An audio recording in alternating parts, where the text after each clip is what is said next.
Ray, and welcome to the first episode of Around the Lens Roundtable Discussions. Now, you may have seen this show back in the day when it was just Around the Lens, but we're reinventing it. And the good news is we're back. After a 5-year hiatus, pretty much, the show is back. And we're celebrating our 10-year anniversary of doing this show. And I'm really happy to have a lot of really old timers on the show, long timers. Been with the show a long time. Happy to have him back. Talk all about what's going on in the world of photography, photojournalism, and filmmaking. Joining me this week, as always, are Zach Roberts. Hey, Zach. Hello. How goes it? Goes great. Joining us is Sharky James. Hello, Sharky. How's it going, brother? Our guest all the way from episode 4. And then our guest all the way from episode 16, Jamie. How you doing, Jamie? Everybody. Well, it's been a long time since we all got together. Actually, 5 years was the last time I did an episode of Around the Lens, episode 250. And it was just basically a point in my life where I had to take a break and look at what else was out there. And there was a lot going on in my life. And so it was the right time for what I had to do. There were a few episodes that happened in between episode 250 and what we're doing right now, which is essentially the revival of the show and the platform and trying to give it another go. And so I figured we start by just kind of letting our audience, letting the people who, have maybe watched the show in the past and are familiar with us, know what we've been excuse me, know what we've been up to in the last 5 years. So Jamie, ladies first, what have you been up to in the last 5 years? Why did I have to go first? You got 30 seconds. Ladies first. What if in the intervening 5 years I had a surgery or something? Super boring. It's been a quiet 5 years. Well, I think the only thing that anybody can answer that question is like we survived the pandemic and the shutdowns, and life has been a roller coaster, hellscape, chaotic mess ever since. So yeah, that's good times. So basically the usual. Yeah. Awesome. Great. Sharky, what have you been up to in the last 5 years? The usual, same thing as last time, bunch of tomfoolery and nonsense. Well, I know you took your podcast independent, right? Well, I thought I talked about this a long time ago. I was Petapixel in name only. So, to this coming Christmas will be 11 years for my show. So I beat you by a year somehow. That's right. Well, when I was looking for tell other, everybody what your show is. The Lens Shark Photography Podcast. Thank you, Jamie. Your check's in the mail. So it originally started out as, you guys know the story. So I used to be a photojournalist down in Arizona. I moved up to Utah, married my wife, did the dad thing for a year, and I was like, what am I going to do? Almost took a job at the Daily Herald there in Utah in Provo. And one night when we were on vacation, my wife and I saw, you guys know Bill Frakes. Bill Frakes, Sports Illustrated legendary photographer. I was following him on Facebook, and I saw Paul Giroux. You guys know Paul Giroux? He's a Sony Artisan Imagery. He was with the Chicago Tribune, Arizona Republic, and Gazette back in the day, etc. I knew him from back when I was in journalism school in Arizona and sold him my 300-2.8 right when I got out of photography. Long, tangent off of there. But saw him post, and told him I had an idea to do a podcast, and he's like, listen, don't go back into photojournalism. This was, like 11 years ago now. He's like, I see what's coming. It's like a young man's game, dude. Just don't do it. Do the idea you had. I did it. It took off. 8 months later, Petapixel, world's largest photography blog, did the, do you want to put your peanut butter, my chocolate in your peanut butter thing? Let's team up. Old timey reference there. I get it, kids. And did that for a while, and then decided to rebrand. I guess it would be 3 years ago this coming December. They were bringing on Chris and Jordan from DP Review, who had done, Amazon bought DP Review and kind of just parted it all out. They went over to Petapixel. They should be the Petapixel podcast. So I just took the elegant solution and just renamed it. No one cares. They're still subscribed to the feed. Who cares what the show is called, right? You don't rename Seinfeld, but, this case I did, so. Go ahead. I think that's the biggest thing, right? Is you're able to take your audience with you, right? It never, that's the most important thing. And so now you're doing it again. What I meant is you're no longer attached to Petapixel, which is fine. Again, you're always your own thing. So that's great. Zach, what you been up to the last 5 years? More of the photography scene, of course, and came out with a documentary last year called Vigilantes Inc. about voter suppression in not just Georgia but around the country, produced by Martin Sheen, voiced by Rosario Dawson. Um, and yeah, that kind of been the project actually I was working on for like 3 years, kind of off and on, obviously doing photojournalism and covering all the extremist crazies that I always cover. So yeah. Very cool. Very cool. All right, my turn. What have I been up to the last 5 years? Well, I grew this beard. That's about it. That's 5 years No. of growth, by the Yeah, way. exactly. Actually, this is Solid. only about 6 months. I'm gonna get you some vitamins. That's right. In 5 years, they'll probably be down to about here. But no, what did I do? Well, I finished a career in the military, retired from the military this past June. Happy And Veterans Day. oh, thank you. Yeah. And actually, Marine Corps birthday is today. We're recording on November 10th, but you might not see this until the 11th, which is, the 10-year mark of the show. And, again, a few months ago, I was thinking about the show, thinking about Around the Lens, thinking about what I wanted to do with it, thinking about what I want to do with my life. And the idea of kind of bringing back the show on the 10-year anniversary and also expanding it into many different facets and categories. So, as you all know, this is Around the Lens, but this particular show is going to be called Roundtable Discussions, right? So it's going to differentiate itself from all the other shows that plan to go on the platform, which include one-on-one interviews, book reviews, reviews of equipment, et cetera, et cetera. It's all listed on the actual website. So plenty of growth opportunities there and really necessary to kind of keep things fresh. But I'm really excited to get back into the show, get back into the discussions. And without further ado, let's do that. Let's start talking Oh about no, what's see, this was my sneaky way of not actually saying the answer, waiting for all of you guys to say it, and then you have Oh, to come back to me because I was just being snarky at the beginning. all right, let's go back to Jamie. I'm just kidding. I'm Jamie. I've been running Momentum with my husband here in Oregon for the last 5 years. There we go. I'll just finish with that. But I feel like I probably should give like an actual legitimate answer. But I do appreciate the fact, Dave, that you said that I was just thinking about what I wanted to do with my life. And then you were like, I want to hang out with you guys and listen to you be sarcastic to each other for an hour every week. Yeah, I He was missed on the hanging out. couch, bottle in hand, retirement papers in the other, wondering what to do, growing the beard. Time lapse goes by, in the film, you see the couch, you see the sun go by several times, and he's Beard like, slowly starts to around the grow. lens. That was when I was my happiest. Yeah, I had a great time, and it was wonderful to have the show. And it was really difficult though to balance life, kids, work, and the show. But now that I have more free time on my hands, at least until maybe I get a regular 9 to 5, who knows what'll happen. But yeah, I really want to again bring back the show because Around the Lens never went away. It's always existed as a website, and I have been posting things to it very infrequently. But again, is it something that mostly just me and Zach, contributing to on the most part for the regular. It was just a lot to do. And so again, I was burnt out at the time and now I've got some time on my hands. And so, I want to get back into it. I did actually shoot a feature film this past summer, my first ever feature film. Thank you. So I'm in post-production on that right now and hopefully I'll have it out in next year. So be on the lookout for that when it comes around. It's called Generational Difficulties. So more to follow. But since Sharky kind of told the genesis of the Lens Shark photography podcast, Jamie, why don't you kind of plug Memento Workshops and what that's all about, just for people who have forgotten? Oh, okay. Thanks. I guess your check's in the mail too. Um, Yes. So Momentum Workshops celebrated its 17th year this May, which is crazy. It's amazing. And, I will say, like, what have you done in the last 5 years? I think the most impressive thing that we've been able to do is like actually keep Momenta alive during the chaos of 3 years of not being able to travel, not be able to do our in-person workshops, things like that. But I think we sort of, with the rest of the country, embrace the concept of pivot Yeah. and understanding that, we took some of our programs online. We figured out a way to safely, restart the programs in, 2023. And then we have a new website that is coming out, I think this week.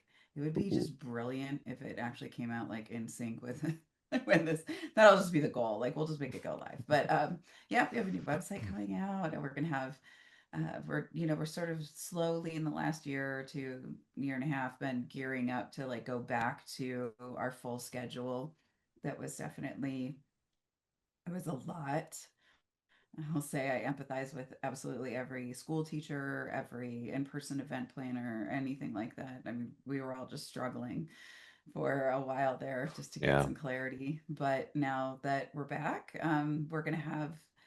we have a lot of different programs. We've been doing more private workshops lately, which is very cool. We've been working with some government agencies to do training for their photographers and a couple of private corporations as well who wanted to train their staff. And we're hoping to expand that a little bit. And then let's see, off the top of my head, Project Los Angeles, Altadena is going to be on the anniversary of the fires in February. Project Puerto Rico will be in March, and Project New Orleans will be in April. Those are the next three that we do. So, Wow, very cool, very cool. and Okay, we're going to great. have an in-person marketing cohort for people who want to learn how to navigate this insane place and how to market their photography and videography skills to, paying clients and that type of thing. So it'll be a really cool online program that meets um, in different times throughout the month, and then there'll be an accountability group and all sorts of other stuff like that. So that's going to be a cool addition. Awesome, very cool. Yeah, actually, I'm working on my marketing master's degree right now. So if you need any help with that, let me know. Oh, God bless you. So here's That's here's awesome. oh, thank you. Actually, I'm trying to figure out how to market my own film, and all the other things have to go into that. So that's why I'm taking the program. But let's get into some discussion of topics. I think that's what people are here for. The few people who may have shown up. Uh, AI. AI was not nearly as big a thing as it was back 5 years ago when we ended the show, but in the past 5 years, we've seen the explosion of AI and more specifically generative AI. And it started to integrate into pretty much every single facet of our lives and also into the creative arts. So let's start the discussion off with what do we think about AI generally? Is it the downfall of photography, or is it our latest greatest ally in the future of creation? Did we even talk about it 5 years ago? Like, do you I don't remember think it if it? was ever a topic in any discussion because it wasn't like a really big thing. AI, as far as, when it was back in the day, was like, AI for like video games or something like that, like an enemy AI. Generative AI did not exist back then, I at least think not that our I knew of our it. own like experience with it or awareness at the time was like maybe like the Facetune app and other stuff that we saw people use to post and put their face on like somebody like a Disney character, somebody dancing around or like in a movie, like that kind of thing. And it was like, Yeah. oh, that's kind of quaint. That's kind of cool. But I don't think then, even just 5 years ago, we had any concept of what things would be like. Now I use AI all the time, just in when I'm editing. So I do, my garage studio is called the Kupo Cave. One of my sponsors, Kupo Grip. So I named it after them. And so I do shoots in my studio. And my workflow is I use Capture One to tether, and then I bring it into Lightroom, which I hate to this day because it's still slow and it's horrible for tethering. So I'm using all these different programs. And every once in a while, you need to fix something, and you just, circle it with, and then just do generative AI and it fixes it. Like I hate it, like when you're just creating things whole cloth, just making fake things. But as far as like fixing something that you would go into Photoshop before and it would take hours to fix because you don't know, I don't have time, that kind of time to learn all those skills, right? Generative AI just fixes it. So I know that's not photojournalism related, and we didn't do that stuff back in the day, but as far as like, portrait photography and that kind of stuff, that's how I use AI these days, and it saves a lot of time.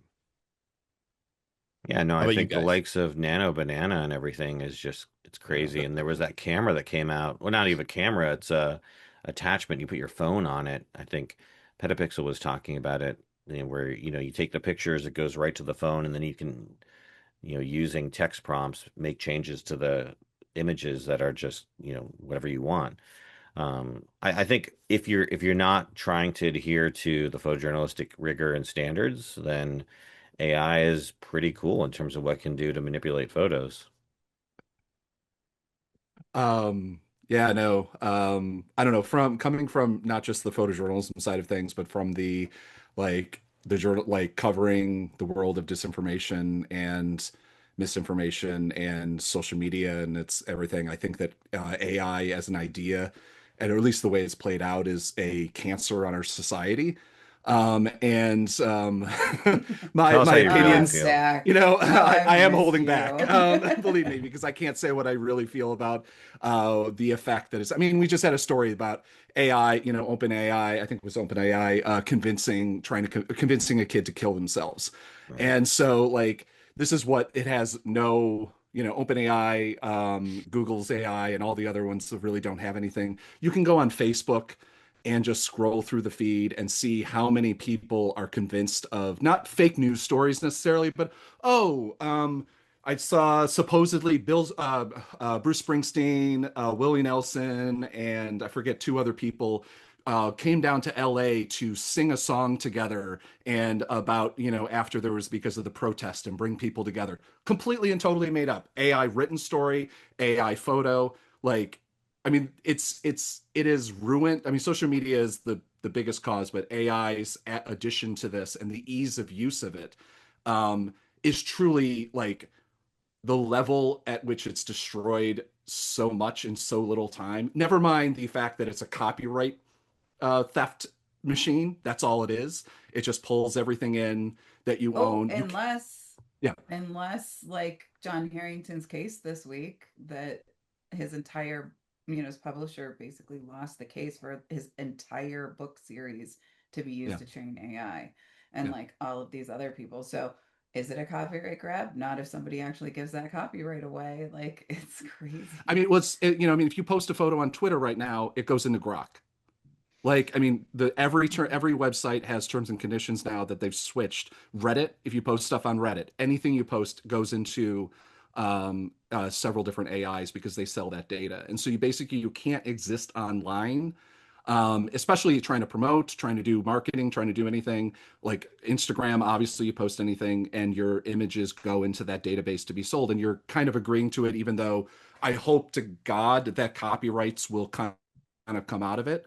I mean, that's not even getting into the environmental effects of it and also the academic side of it, where it's destroying colleges. I mean, like, we just don't know continually like whether something's AI written or whether it's not, and teachers are both getting screwed over and students are getting screwed over on it. And so it's another technology that I don't think that we were prepared for, and I don't know if we could ever be prepared for. But yeah, no, I've strung That's beliefs. the My brother-in-law actually does a Substack on where he talks about AI related upstarts and companies. So we have a lot of butting of heads.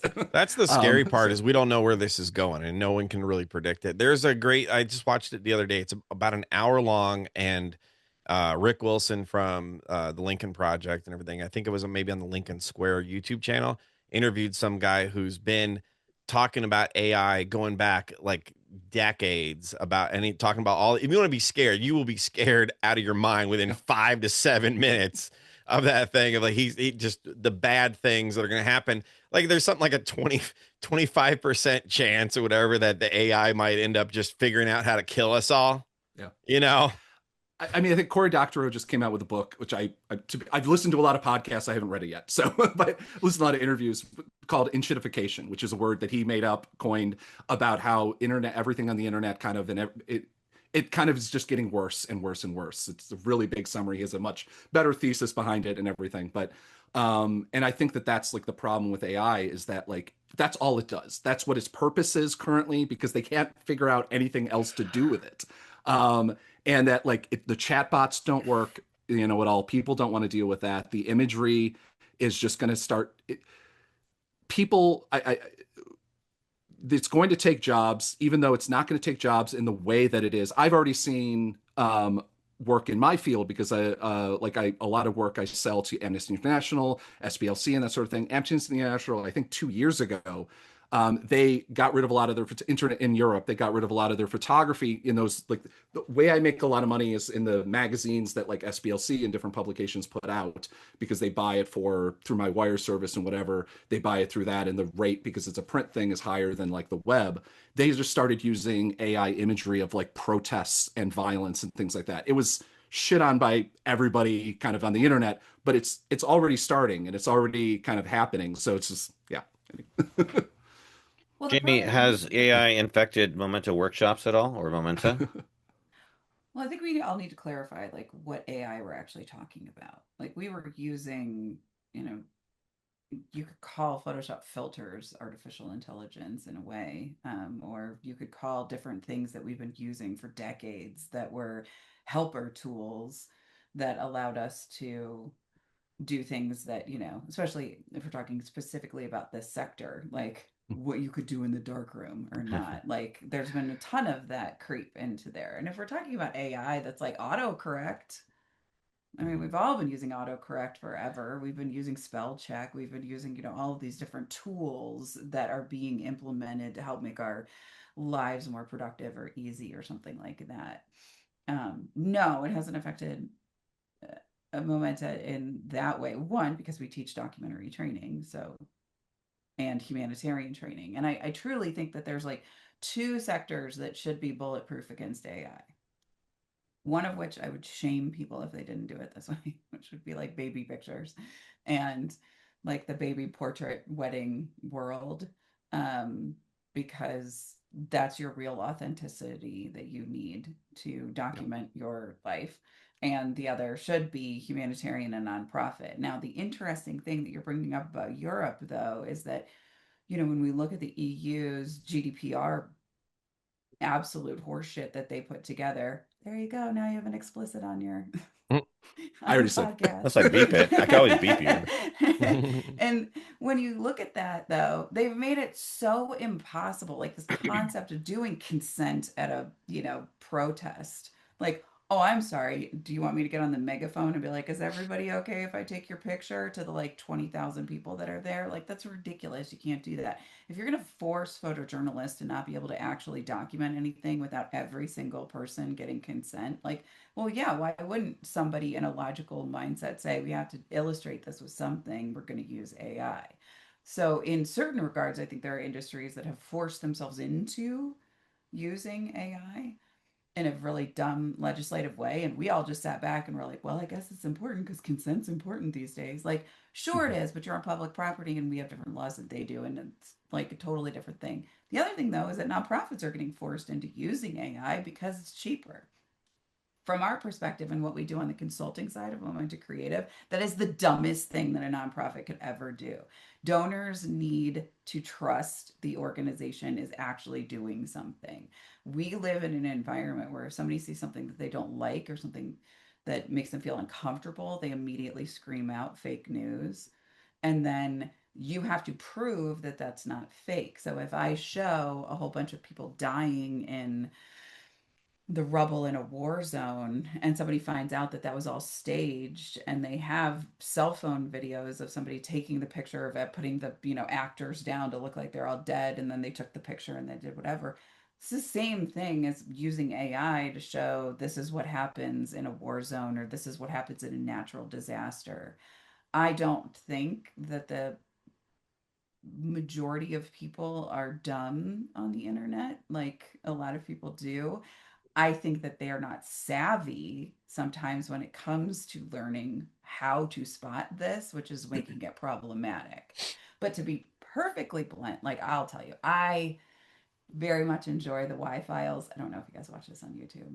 It's awesome. It's all about like The Y conspiracies and files? the Y. Oh, girls, you need to check this out. This is so much fun. It's aliens and it's Oh, why? Oh, okay. it's X Files, Instead of Y Mulder conspiracies and files. and Scully, is it it's Scully Got and it. Mulder? oh yeah, it's great. But the thing is that in the most recent like couple of years, instead of using like weird archival footage or stuff like that, it's now become AI. And my husband and I today or yesterday were watching it as we were like making dinner, And I saw the first of the latest episodes where like now they're using AI video with AI voicing. And I was like, I just, he looked over me, he's like, what's wrong with you? And I was like, this is so weird. It is so uncanny valley that like, even if you're not savvy, you can still look at some of this and just feel like, this is off. This is definitely something's wrong with this. This I is mean, this is I just, WHY, right? yeah. WHY files, mhm. right? Okay, got Yeah. it. I'll put He's a got link like in a the show show on notes. Amazon now and stuff too. I mean, Right it's the now same it's thing as weird, the but how show. long until it looks real enough that people might be like, hey, you just completely buy it, Sure. 2 years. if that, Well, Well, and I it's right? like think a has anybody Well, transitional if it played with doesn't video destroy Sora the too. too? economy Yeah. before next year, yeah. But Which it very that's, I well mean, might. Universal basic income. that's the question that, I mean, obviously, like, I feel like we're all, terrified of looking down the barrel at Wally, the Disney movie. Like, we don't have anything else to do except just consume because all of our, jobs are going away, or we're in like some post-apocalyptic, environment that nobody has any jobs and we're all just like Mad Maxing our way through it. That's the But the yeah. real question becomes like, then what do we need? And if you were talking, who was talking about the internet is now becoming like, very cyclical? Yes, Enshittification, yeah. Yeah. enshittification of the Yeah. internet. The interesting thing about that is like one of my best friends, Christian Fuchs, who used to be the editor of the Washington Times, he lives in Seattle now. We jokingly like we send each other memes and reels like all day long, basically.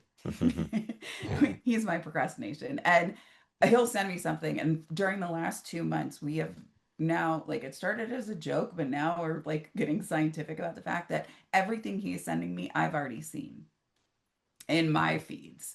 And so we're like, oh my God, we are now just in the same cycle. And I can't decide, are we in the same cycle, just the two of us, or are we all just getting fed the same stuff over and over again? And it's making me not want to be on that feed. It's making me want to step away, which I think is the biggest threat to AI. It's not that we should be worried about the fact that everybody's glued to their screens all the time. The idea that we should be saying is how can we get people to do things in the real world again? And even though I love the fact that we're all doing this virtually, like solid, I like it. I get to talk to you guys from across the country and the world and all of that. But like, how do we make sure that we're actually having real human connections? I think that's Yep. the biggest threat that AI should be being discussed more often. How do we make sure that the photojournalism conferences that are currently circling the bowl actually stay funded by people going to them?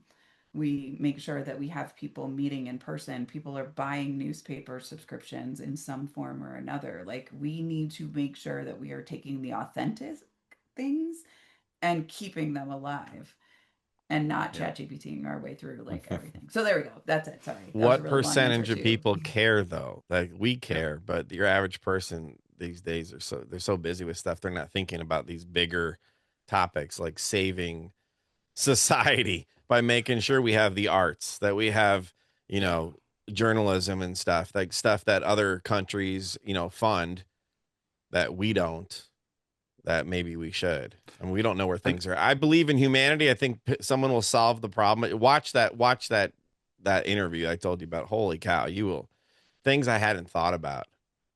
Crazy stuff. Things I guarantee you the four of us have not thought about that this guy's been talking about for a long time. Scare the crap out of you. So yeah, I've been I mean, following a lot of subreddits, that deal with AI and that feature AI content, right? Just because I want to see what people are doing within the space because it's important to me that I'm paying attention to how it's evolving because if we're not paying attention to it, I think it just sneaks up on us and then, we weren't able to do anything about it. But it comes down to the average person, right? The average person is just looking for a few minutes of escape and a distraction on their feed, right? They're scrolling, doom scrolling, they're, cycling through their TikTok videos or whatever, and they're looking for a few seconds of entertainment. And so it doesn't matter if it's generated by me, you, or generated by AI. And honestly, there is some content that is AI generated that is entertaining for the few seconds or minute or two that it's exists. Like I've been seeing a lot in my feed recently of these fake Pixar trailers that are all trying to like sneak in inappropriate like words and stuff, and I'm like, oh, okay. Or like you see all these like doorbell cam videos of people flying away into the hurricane or something. It's like it's all stupid, but it's like it takes a few seconds of time and then you compound that and now you have people just are sucked into the AI TikTok and then efforts like us to make, legitimate content that people can engage with is just we're now Are competing with that. are we going to get to a point you think where everyone's just going to assume that what they're seeing is probably AI and then try to go search out like legitimate information? Because I think people are starting to catch on that most of the stuff they're Yes. seeing is full of crap. I Right? There's gonna come a tipping point where you just assume whatever you see is just bullshit. I but do I actually also have that happen sometimes where I'm watching a video. I'm like, is that AI? Yeah. Well, I mean, one, that's the authenticity problem. Two, that's why we have the content authenticity initiative, or I can't remember the full name of it, that Yeah. Adobe is putting together. And I mean, I would hope that sooner or later we're going to start to see like a little button in the corner that'll say this is AI generated. I mean, we're seeing that already across different platforms. Some of them are putting the requirement in there, or they're going to start taking it down. But I think to Sharky's point is that we have to also talk about people's time. Like you're saying, people are so busy, they just don't care. But I think there's actually something to that because I am so busy that I don't want to consume garbage. Just like I can't eat all of the Halloween candy for dinner. Eventually, I have to have a salad. Like Yeah. I do I'd like know to that there's a test bunch of that. garbage out there, but well, diabetes. So Di- like eventually you'll get diabetes and die. But like Diabetes. But I the mean, idea Diabetes. of Diabetes. having a limited time, I do want to be entertained, but I want to be entertained by quality. And I'm sure you guys have all done this. You're just scrolling through Instagram mindlessly, and then you're just like, oh my God, this is just garbage. And you put it down and you go and you read a book or you watch a really good movie or go play a sport that you like or whatever. Like we're going to get to the point where I think people are going to be tired of the AI slop because I'm tired of seeing it, especially on Facebook, because I don't pretty much only use Facebook for work. yeah. And all of these brands are just inundating me with AI slop. And I'm getting to the point where I'm just like mute, unfollow. Like, I don't want to see that. I want to see something real. I'd rather see you guys and your posts about the cool stuff you're doing rather than, a bunch of like fake puppy videos or whatever. I mean, the problem is twofold. Is that like, I mean, I think we can use like we could talk about reality TV as like an example. Is that like 25 years ago, I had really hoped that like the little, Survivor and all these shows were like, okay, they're like one-offs, and now go on the HBO app. Like 80% of the shows are reality show based. Like, and it's like you have to hunt for good anything. I mean, literally, they HBO is trying to get rid of TCM, Turner Classic Movies as part of their catalog. They aggressively tried to get rid of. Literally, Steven Spielberg had to basically come in and do a plea for them to keep it and keep it budgeted or whatever. And so but the problem at the same time is that I think that most people are so exhausted in their normal life, living their lives, dealing with the jerks in retail and whatever, they want that slop.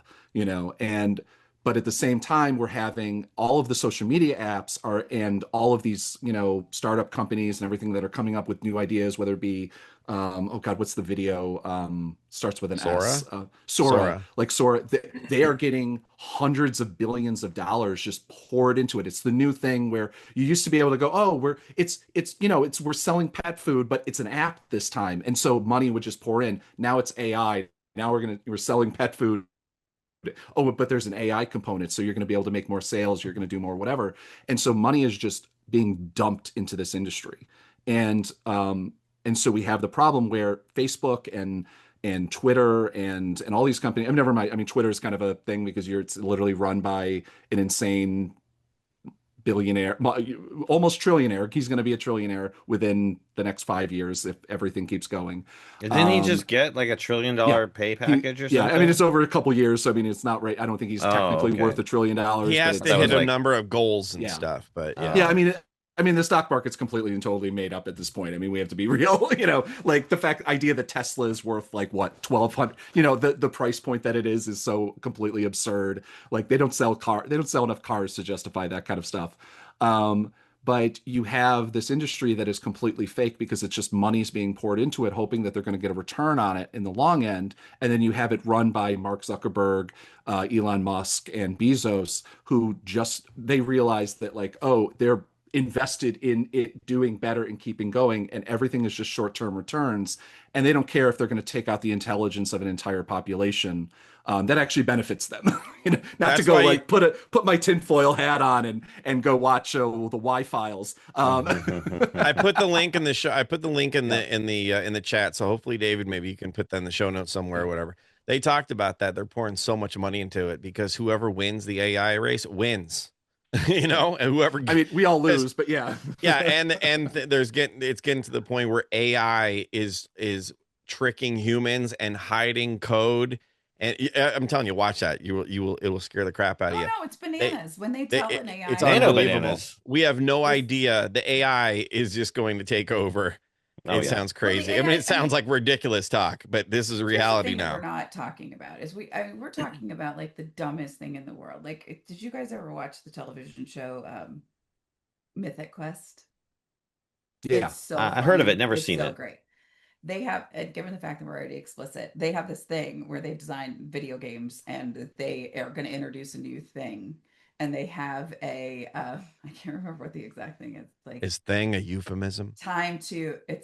it's TIP, and it means the time to penis, I think, or something like that. Like, how long I will it call take just the somebody tip. to draw a penis with it in the game?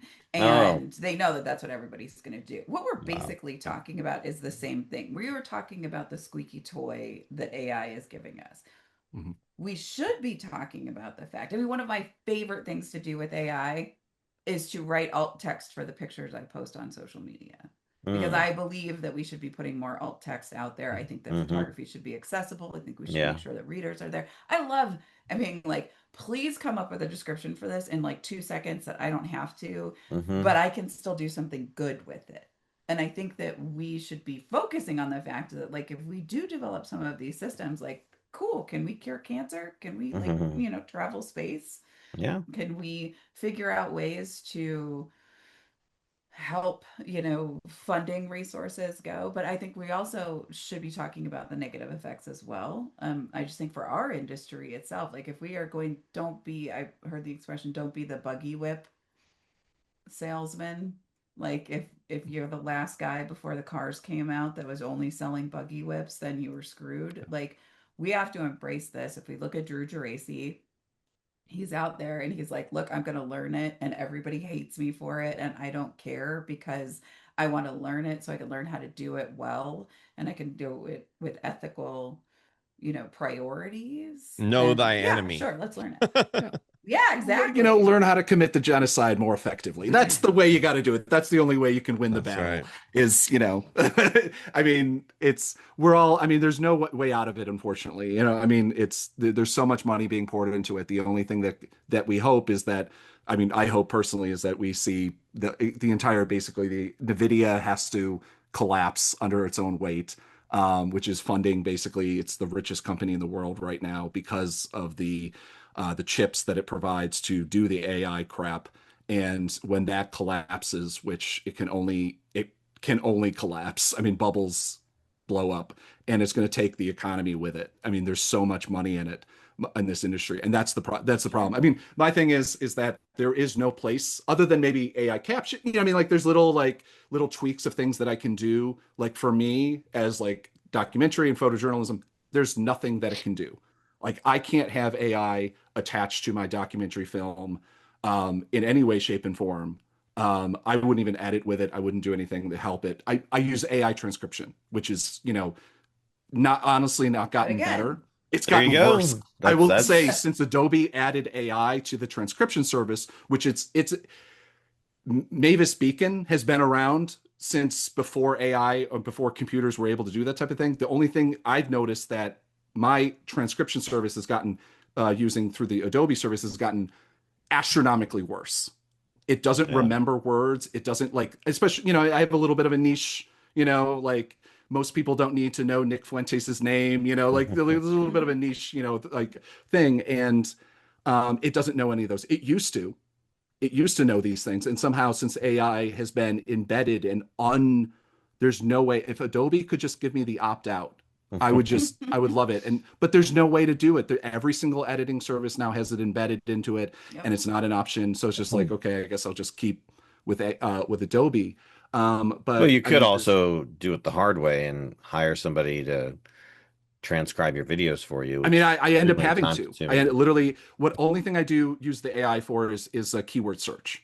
Is Hmm. literally just so I can find. I remember when I was editing, because I'm taking photos and I'm doing video at the same time.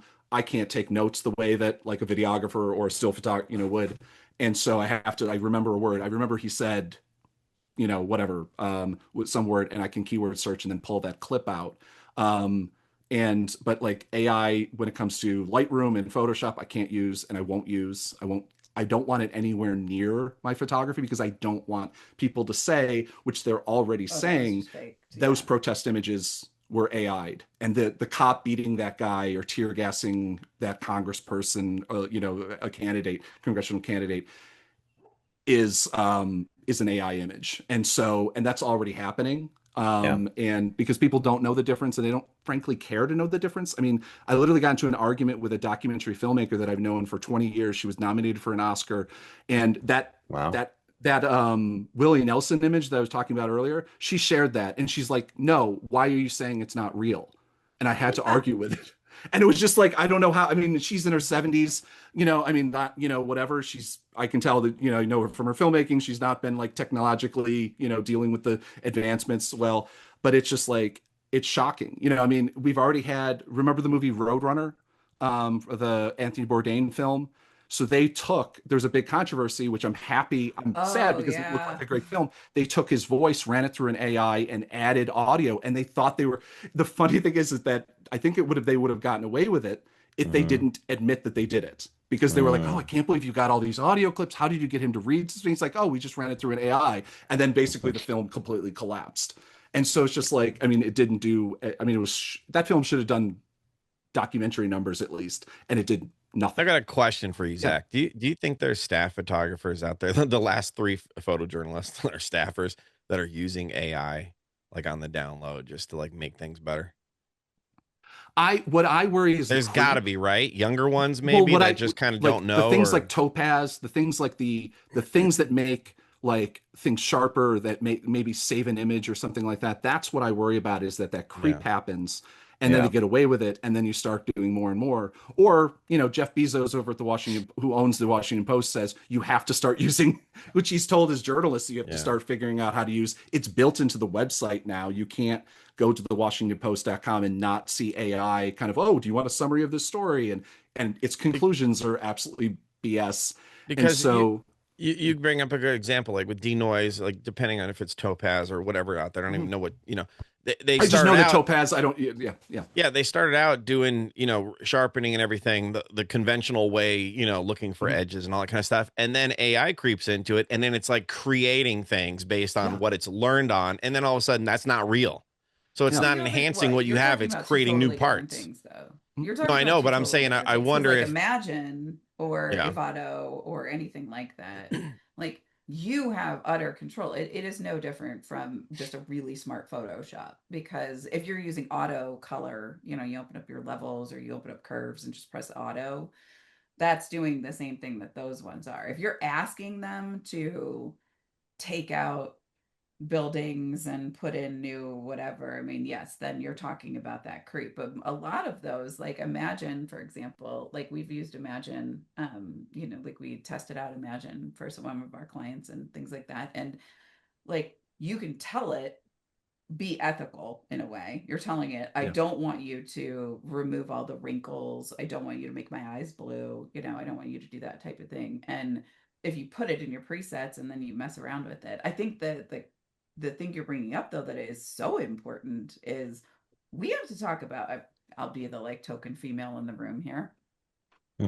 I have the biggest problem I have. I even did a video about this like a year ago because everybody was like, "What do you guys think about they're like how AI's been doing?" And I just basically put it on Facebook and InstaFace or whatever and was like, "Look, I don't have a problem with this as a time saver to do better color correcting than as you were saying, Sharky, like it takes you, forever to go into Photoshop to do some of that stuff because I'm not super fast at it." Filters, whatever. But I think the thing we should be talking about is like what this does to body image across Mhm. the board for men and women. And I think that's one of the most interesting studies that was done as to young men and what some of these AI filters for Instagram or for prints have been doing. And it's making young men feel like they want to start taking testosterone Ugh, in junior high school. They want to start Yeah. ugh. taking steroids. They want to be getting bigger muscles because they see that, there's a picture of Thor or whatever, and he's got these huge jacked up arms, but in actuality, they don't realize that that was totally enhanced. Like all of the things that we're putting into this is affecting real human beings in a really negative way. Yep. And like, as we, Sharky, we were talking about at the very beginning of the show, can I tell that you have particular facial hair, you have particular Yeah. facial hair, I have facial hair that I have been waxing forever. But you know what? Like, that's just the reality of being human and being an AI actress that never actually has anything real to pull from, or the fact that I have like a scar in my forehead from a really dumb mistake that I made at one point. Like, I love No. that. I love that it's there because I remember the story that goes with it, and it's kind of hilarious. And like, That'll be there's in the a lot of extras. stuff that make us flawed or not perfect in the AI world that I think is messing with everybody to a point that we should be more concerned about that. Like, what are we teaching our children that humans should look like? Yeah. What are we teaching women about what is considered acceptable and, body image, or men, or, you know, anything that should be not authentic? I think we should Well, be look at all the embracing that. filters that people use on like Instagram and stuff. Like I said, I shoot a Yeah. lot of models in my my home studio, the Kupo Cave, and so you see somebody online and then they arrive in person. It's like you're not the same person. Like it's like they're putting the fake. Like how do people go on dates and they show up and it's like you look completely Yeah. different. So everyone's just used to like doing fake stuff. I, Indeed. Yeah. I've had this thing where my mom doesn't like I'm the only photographer in my family, and my mom does not like the photos I take of her and the family because I shoot in a photojournalism style and I Mm-hmm. don't like to edit, completely wipe down. We had this Mm-hmm. growing up, we had this family photographer, Fernando. Um, and just that was it. That's Fernando fun had the to say. studio, do whatever. And I wish I had images of my sister's high school graduation photos. Complete alien, and obviously, early 2000s, kind of era, and or 2005, I guess it would have been, or something like that. Just everything wiped down, Ugh.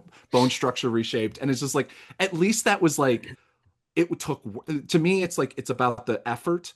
They had to ask for that. You notice it, and now it's like the filter, whether it be the AI filters or whether it be just the, like rebuild, what you can ask for and what expectations are as a photographer, when people are like, no, I want to look perfect. And Well, it's, Jamie mentioned Evoto. I use that all the time. Love it. It's not perfect, but it does a great job. So, some people want the plastic doll face kind of look, which is yeah, ridiculous. I personally like that. I like to for people to look like a better version of themselves. If they've got pimples or whatever, those are gone. Those are temporary, right? And whatever they're happy with. It's not journalistic. I don't have to worry yeah, about that anymore. yeah, I can worry about just making people look good, a better version of themselves. But sometimes you see photos that are like, air touched it or what are you, airbrushed, Oh, like we it's used to say back in the ridiculous. day. And it's just Mm-hmm. crazy now. And you can do so much with it, with especially Voto. You can lengthen people's legs, change the size, their head.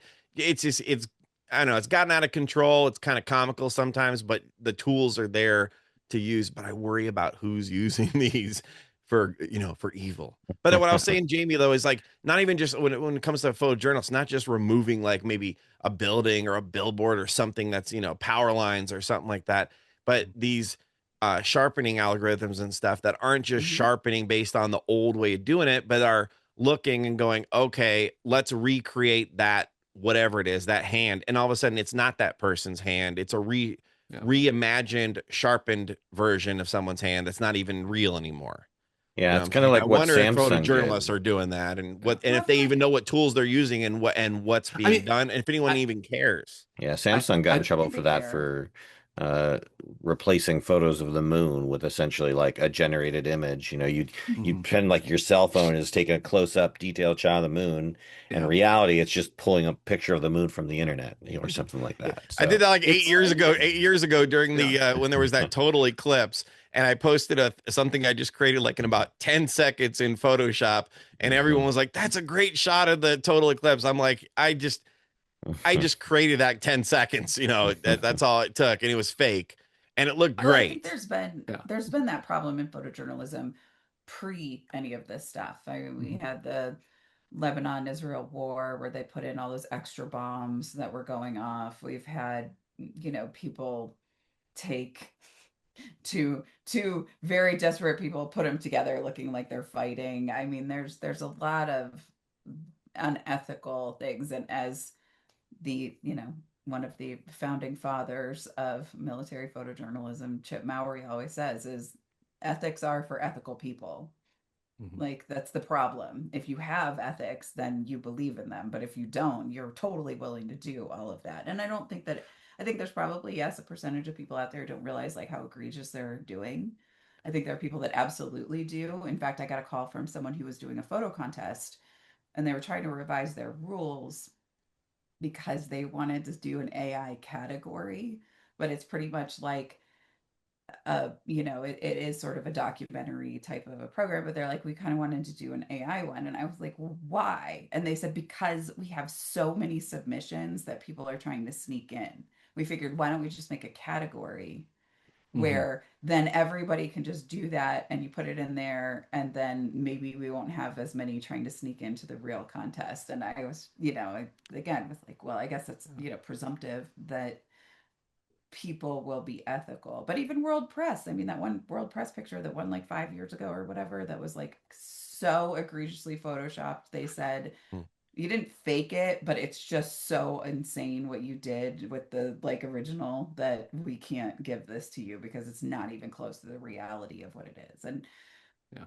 but going back again, when we talk about which the idea of what this means for us, like, I don't want to see the fake person. I probably would like Zach's family photos because I like the idea, or the people who come into your studio who say, like, yeah, I don't want to look like an alien, just make me look like me and as nice as possible, taking some of those blemishes away, etc. Like, I don't but that's me. That's my own personality. I just worry, are we training a whole generation of people to feel Yep. like the only way that we can be acceptable is to be perfectly lit all the time with makeup on and hair done and filters everywhere? And what does that mean when we see people in person then? And they're cynical Yeah. too, and they're like, I don't care, whatever, it's all Yeah. good, and everything goes.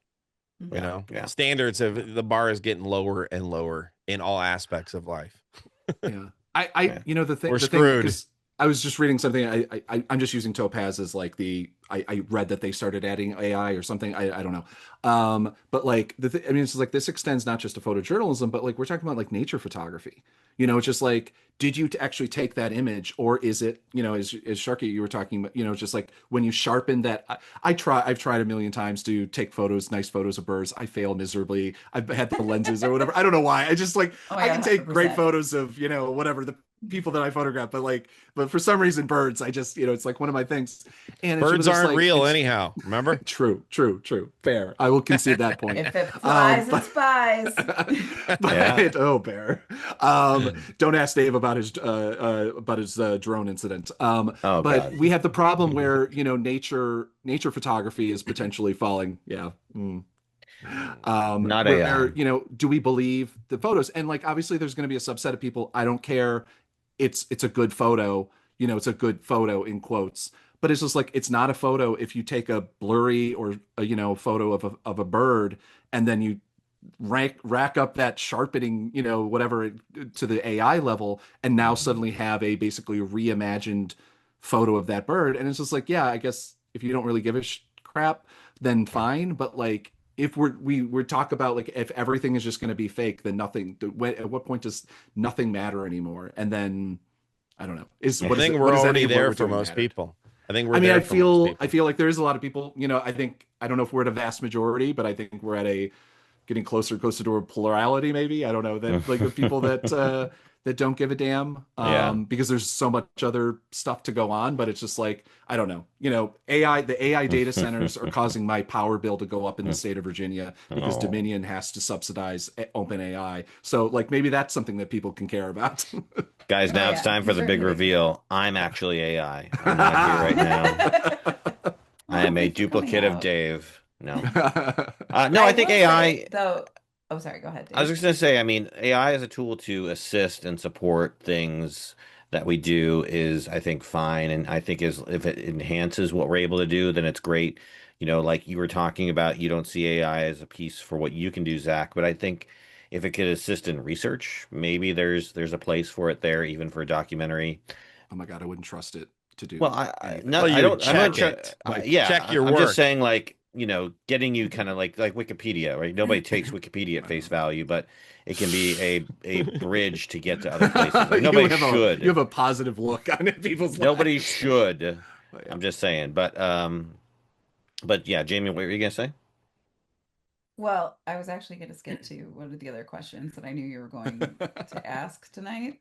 But I think we're going to have to curtail that discussion for another day just because we've spent so much time on this. It's a great discussion, but well, this is a bullet to the end of this, which is you Sure. were asking like what holiday shopping is coming up and what do we think everybody should buy? I mean, honestly, like my answer to that pre this discussion even was we should be going to local places, to local makers, to local shop. Even if you're buying cameras, like buy it from your local place because while AI has changed certain things, like there's no better industry sector to look at than the book selling industry, which we have technology like bookshop.com or bookshop.org that is a network of small independent bookstores around the country. And you can quite literally pick, like I could pick a,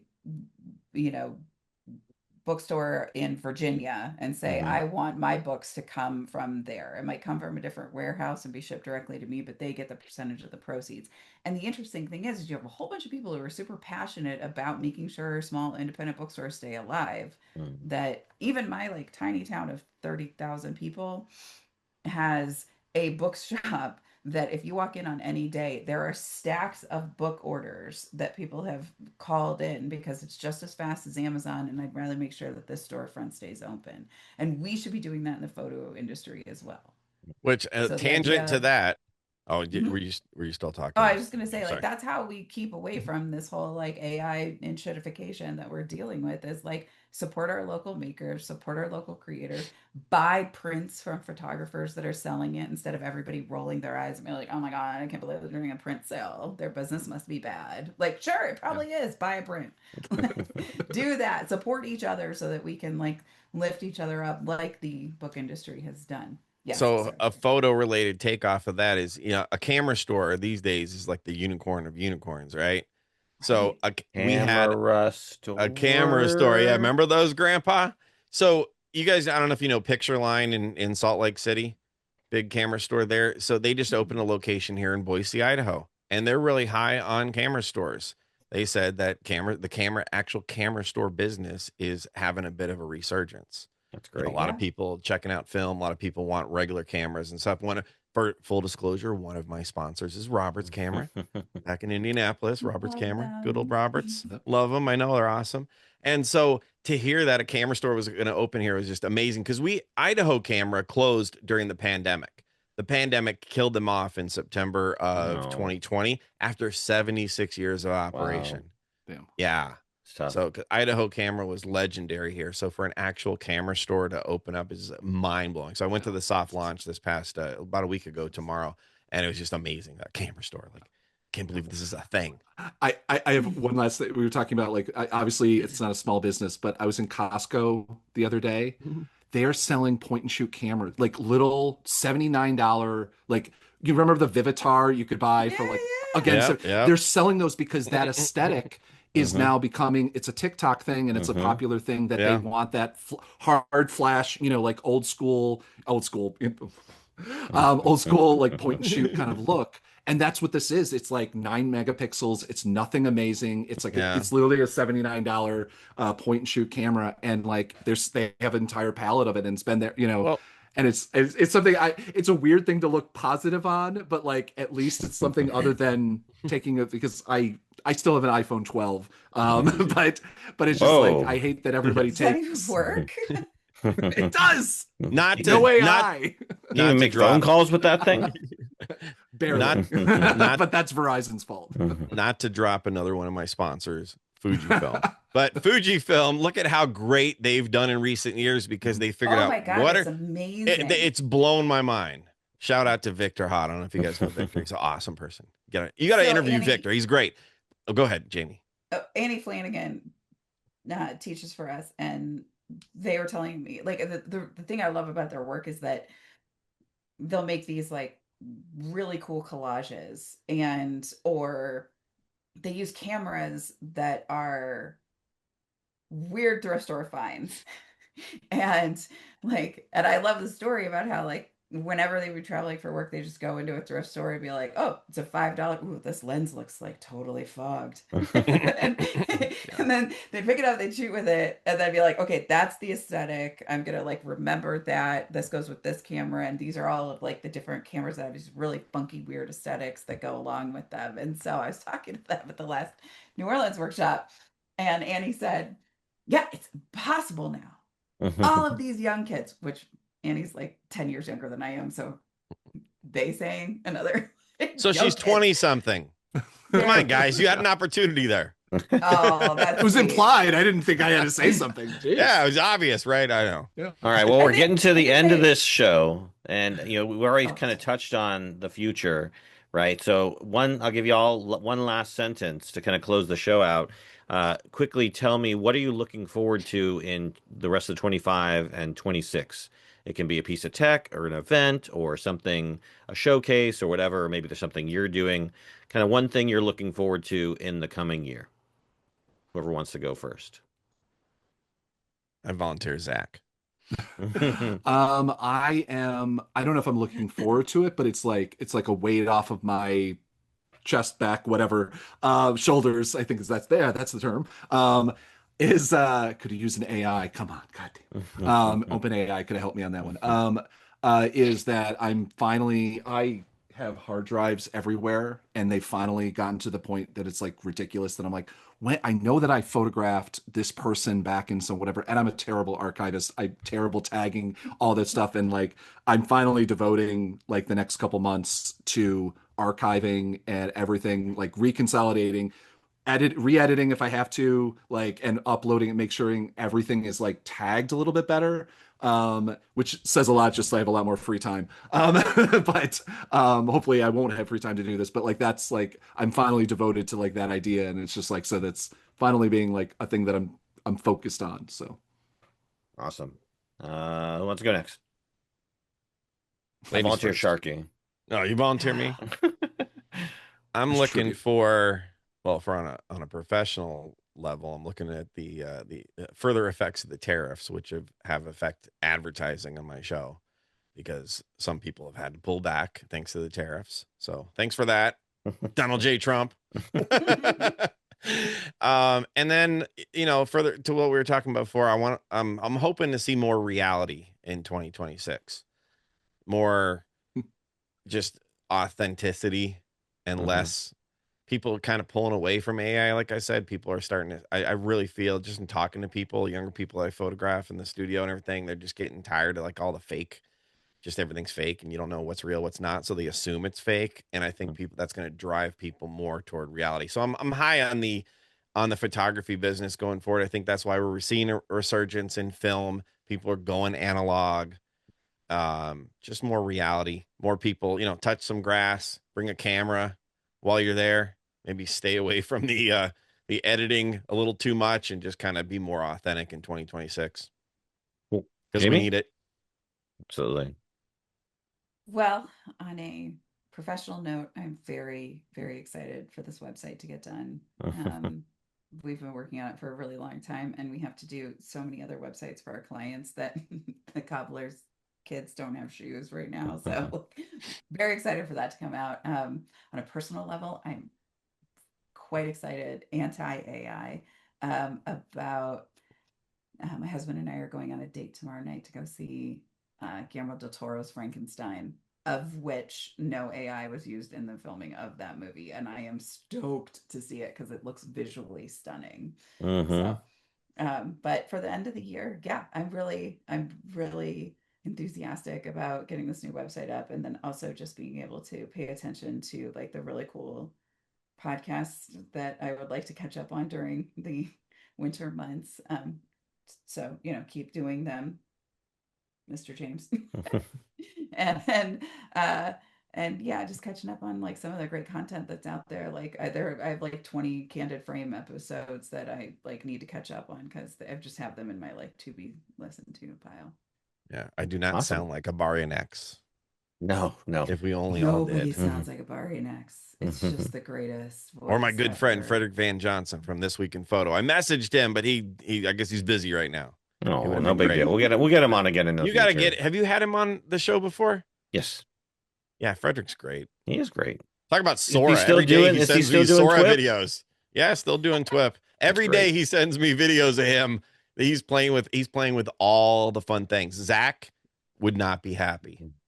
Well, I included a referral link if anybody wants to try Sora. It's in there. It's in the chat.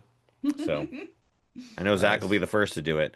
I am looking forward to Around the Lens and what the future of this show and the platform holds, and all the great things that we're going to be coming out with y'all in the next year and beyond, right? Because ultimately I'm really reinvigorated, and re-energized, and ready to take this platform to the next level. So, and with your all's help, we're going to do that. That's you all here in the room with me, and then you all watching the show and being fans of the platform and the program. So here's the future of what Around the Lens can be and will be, because I'm going to take it there with your all help. So thank you all for your time this week, team. We already did our plug, so I'm not going to give you the chance to plug again, except for Zach. Zach needs to plug his thing that he does. Come on, Zach. You know what it is. What do I do? Visu.news. Hey, Visu.news. Yes, Visu.news, my newsletter, which is at this point on Substack. It's soon going to be shifting over to Ghosts, so I can get off of Substack. But yeah, wonderful. David, it wouldn't be an appearance by Sharky James if I didn't get my 20% off codes. Oh, right? Okay. Go for it. Just go to my Instagram at LensShark. I've got 20% off codes for Kupo and all the great brand Tenba, Shimoda bags. Why things are expensive these days. Why not save 20%, right? Wait, I hear you, brother. Check it out.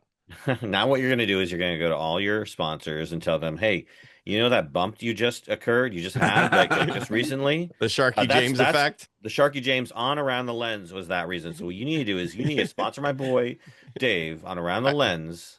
And then I'll have my Kubo cave. I doubled your audience once, but I'm like, don't get used to it. That gets harder and harder to pull off. Tell Tenba that I bought the wrong bag size. I thought my camera. I love this bag, the messenger bag. It's amazing. And Dave's gonna have a heart attack too small. Did you use the code or did you pay full price? No. I had to buy it in LA at I forget the LA. There's a great camera store in LA that I had to buy it in a physical store.